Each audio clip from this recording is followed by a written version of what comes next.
It is a pleasure to be here with you all today, as I did not attend high school in Tonga. However, I've heard some great stories about the Inter-Collegiate sports competition. I'd like to share one of these stories with you. One year, when my sister Paula was in Tonga High School, and my other sister, was in Inter-Collegiate. Took part 3. Whatever you do, work at it with all your heart.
Kalau kalama ini kata berwasi jadi kata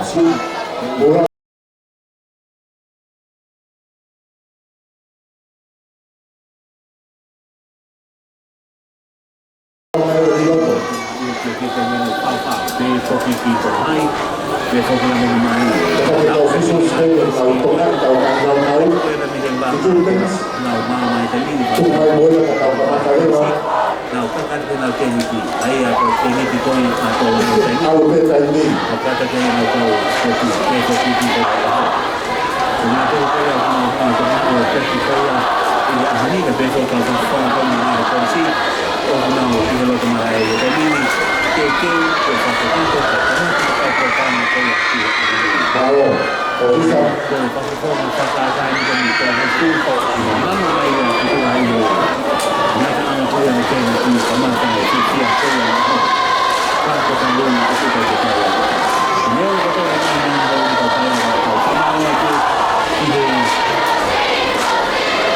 bapak aku nak sampai kita ni konsep ini dia isi yang itu kerja itu lepas itu Kalau kita tahu masuk untuk kali ini, saya kata ini pun Wednesday. Kalau kali ini masuk, saya kata ini kata official tahu humans, apa tahu itu Moimoi. Kalau nak tahu pasal itu macam mana yang sifat saya, itu pasal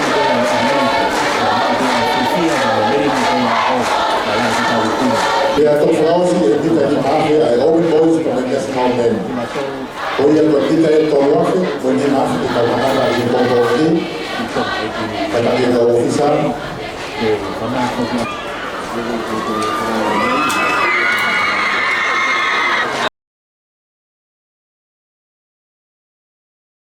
Rigid boys, javelin open boys from the national men, and we're short. Long jump and junior boys, long jump and senior girls, the national one. Discuss the rigid boys, javelin and open boys from the national men. Shot put the senior girls.